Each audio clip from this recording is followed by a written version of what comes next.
They were promised safety. They were promised forgiveness. They were promised that if they came to the coronation feast, all past conflicts would be forgotten. The Swedish nobility believed these promises. They traveled to Stockholm in November 1520, dressed in their finest clothes, ready to celebrate the coronation of their new king. They had no idea they were walking into a trap. Over 3 days in November 1520, in the heart of Stockholm's main square, over 80 of Sweden's most powerful men were executed. Bishops were beheaded. Nobles were hanged.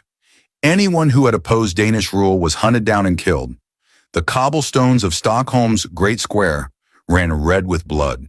And the man who orchestrated this massacre, King Christian II of Denmark, earned himself a nickname that would echo through history, Christian the Tyrant.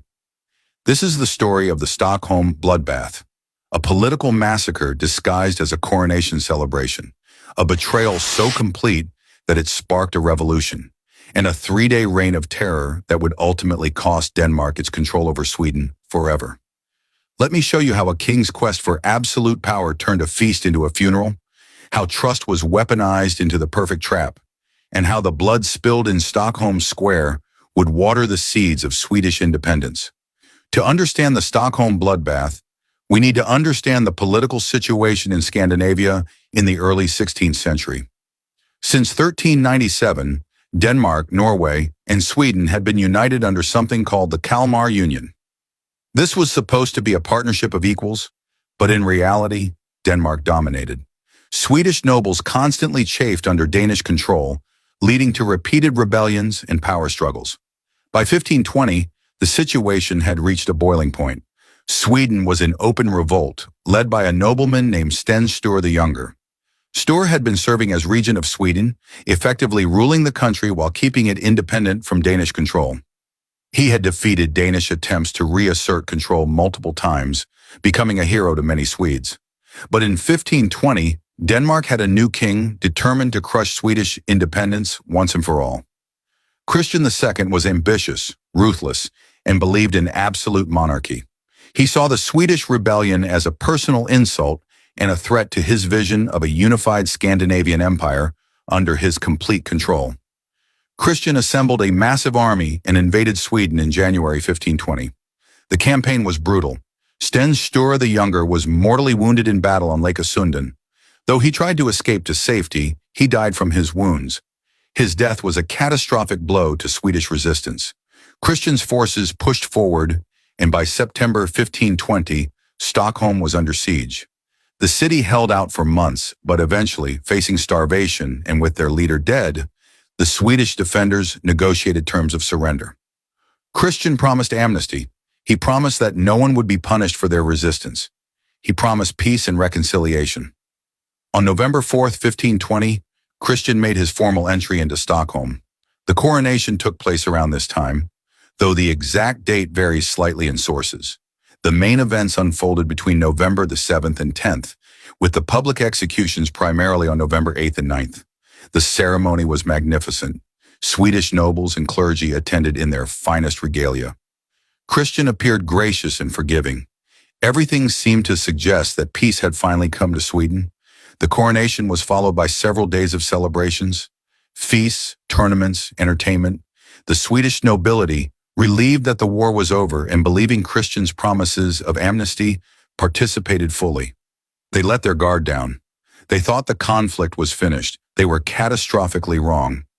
During the coronation celebrations, Christian held a private meeting with two powerful figures, Gustav, the Archbishop of Uppsala, and Didrik Slagheck, his advisor and a key supporter. Trolle had a personal vendetta. He was a Swedish clergyman, but he had sided with Denmark during the conflicts. Sten Sture the Younger had imprisoned him and stripped him of power. Now Trolle wanted revenge. Trolle presented Christian with a document. It was a list of names, Swedish nobles and clergy who had supported Sten Sture and opposed Danish rule. But Trolle had a clever justification for what he was proposing. He declared that Sten Sture's supporters were not just political rebels, they were heretics. Why heretics? Because when Sten Sture had imprisoned Archbishop Trolle, he had violated church property and clerical immunity. According to Trolla, this made Sture and all his supporters guilty of heresy against the Catholic Church, and the punishment for heresy, according to church law, was death. The confiscation of property was also permitted. This was the legal fig leaf Christian needed. He could claim he wasn't executing political enemies, he was carrying out religious justice. It was a transparent excuse, but it gave him the cover he wanted. On November 8, 1520, the trap was sprung. Christian soldiers rounded up Swedish nobles and clergy who had been on Trolla's list. They were arrested and imprisoned.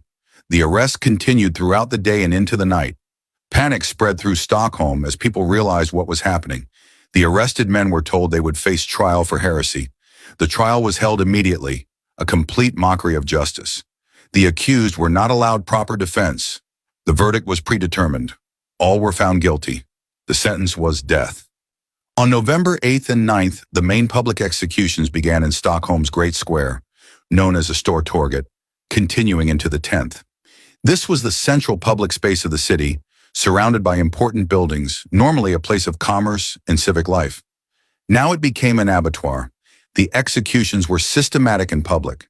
Christian wanted everyone to see what happened to those who opposed him. Beheadings, hangings.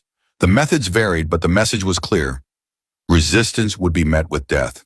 Among those executed were two bishops, Bishop Matthias of Strängnäs and Bishop Vincentius of Skara.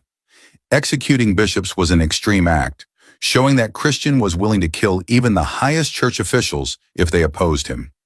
Numerous nobles were also executed, men from Sweden's most important families. But Christian wasn't finished. The executions in the square were just the beginning. Over the next several days, Christian's forces hunted down anyone suspected of having supported Sten Sture. The killing spread beyond Stockholm to other parts of Sweden. In total, 82 people were executed during the Stockholm Bloodbath and the subsequent purge, according to the chief executioner's own report. These were primarily nobles, clergy, and burghers, the elite of Swedish society. Some broader estimates range from 60 to 120 victims, but the most precise historical sources cite 82 as the confirmed number. What's certain is that this represented a significant portion of Sweden's political and religious elite. Entire families were devastated. The Swedish nobility was decimated. Even the dead weren't safe from Christian's vengeance. Sten Sture the Younger had died months earlier from battle wounds, but Christian ordered his body exhumed and burned, along with the body of Sten's infant son, who had died earlier. The widow of Sten Sture, Lady Christina Gyllenstierna, who had led Stockholm's defense during the siege, was imprisoned and eventually sent to Denmark. Her mother was executed in the bloodbath. The bodies of those executed were left on display in the square and around the city as a warning. Christian wanted the message to be unmistakable. This is what happens to rebels. This is what happens when you oppose Danish rule. Submit or die. But if Christian thought that terror would ensure obedience, he badly miscalculated. The Stockholm Bloodbath had exactly the opposite effect. Rather than cowing the Swedish people into submission, it ignited a fury that would destroy Danish control over Sweden forever. News of the massacre spread throughout Sweden. The brutality, the betrayal, the violation of the promises of amnesty, all of it created a wave of outrage. Christian had wanted to eliminate Swedish resistance by killing its leaders. Instead, he created martyrs and gave every Swede a reason to fight. One man in particular would turn this outrage into revolution. His name was Gustav Eriksson, later known as Gustav Vasa. Gustav was a young nobleman who had been held hostage by the Danes to ensure his father's loyalty, but he had escaped from Danish custody before the bloodbath. His father and other family members were killed in the Stockholm Massacre.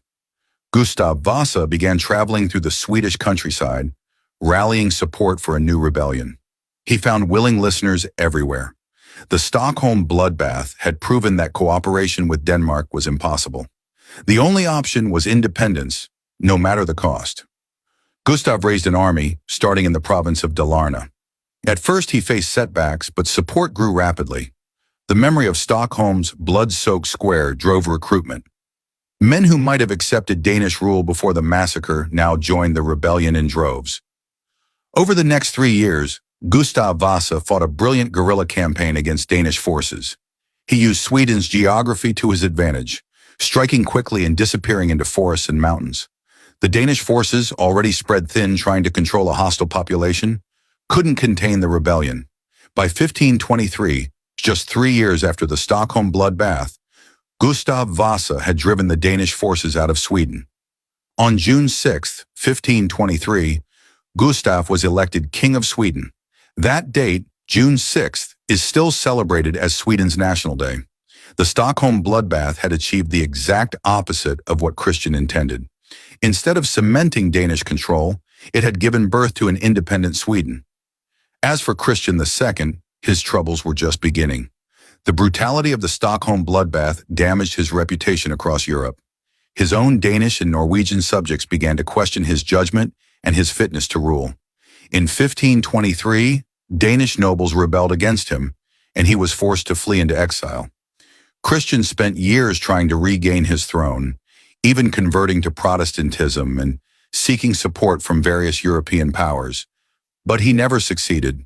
He was eventually captured and spent the last 27 years of his life as a prisoner in Denmark, dying in 1559. The man who had orchestrated the Stockholm Bloodbath ended his days in a cell, his grand ambitions reduced to nothing. The Stockholm Bloodbath itself became a defining moment in Scandinavian history. It's remembered in Sweden as a national tragedy and a catalyst for independence. The event has been commemorated in art, literature, and historical memory for over 500 years. If you visit Stockholm today, you can still see the Great Square, Stortorget, where the executions took place. It's now a beautiful tourist destination, surrounded by colorful, historic buildings. But set into the pavement of the square are stones and memorial markers that commemorate the bloodbath, including a cannonball embedded in the bricks. Some tours even point out a specific red seam in the bricks, claiming it marks where blood flowed through the square, a legend that persists in Swedish retellings. And if you know the history, standing in that square has a different feeling. You can almost see the scaffold, hear the crowd, imagine the terror of those final moments. The Stockholm Bloodbath teaches us several lessons that echo through history. First, that terror as a political tool often backfires. Christian thought he could intimidate Sweden into submission, but instead he created a unified opposition determined to throw off Danish rule forever. The massacre that was supposed to end rebellion instead guaranteed it. Second, that breaking promises of amnesty and safety destroys trust in ways that can never be rebuilt. The Swedish nobles who came to Stockholm believed Christian's word. When he violated that trust so completely, it ensured that no future Danish promises would ever be believed. Trust once destroyed cannot be easily restored. Third, that martyrdom can be more powerful than living leadership. Sten Sture the Younger had been a successful military leader, but his death and the subsequent massacre of his supporters turned him and them into symbols around which resistance could rally. Christian tried to eliminate his enemies, but instead created a mythology of heroic resistance. And finally, that excessive violence in pursuit of political control often achieves the opposite of its intended goal. Christian's 3-day massacre in Stockholm was meant to establish his unquestionable authority over Sweden. Instead, it sparked a revolution that cost him Sweden, damaged his rule in Denmark and Norway, and eventually cost him his throne and his freedom. The Stockholm Bloodbath was political calculation turned into butchery. It was a coronation feast that became a funeral. It was a promise of peace that delivered mass execution, and it was a demonstration of power that revealed weakness. Over 3 days in November 1520, in that square in Stockholm, Christian II thought he was securing his kingdom. Instead, he was destroying it. The blood that ran through Stockholm's streets didn't wash away resistance. It nourished it. And from that blood grew an independent Sweden that would become one of Europe's great powers. Christian wanted to be remembered as the king who unified Scandinavia under his absolute rule. Instead, he's remembered as Christian the Tyrant, the man whose brutality gave birth to Swedish independence. The Stockholm Bloodbath was meant to end a conflict. Instead, it started one that Christian could never win. The square in Stockholm still stands. The buildings have been rebuilt. The blood has long since washed away, but the memory remains carved in stone and written in history. A reminder that power built on betrayal and blood is power that cannot last.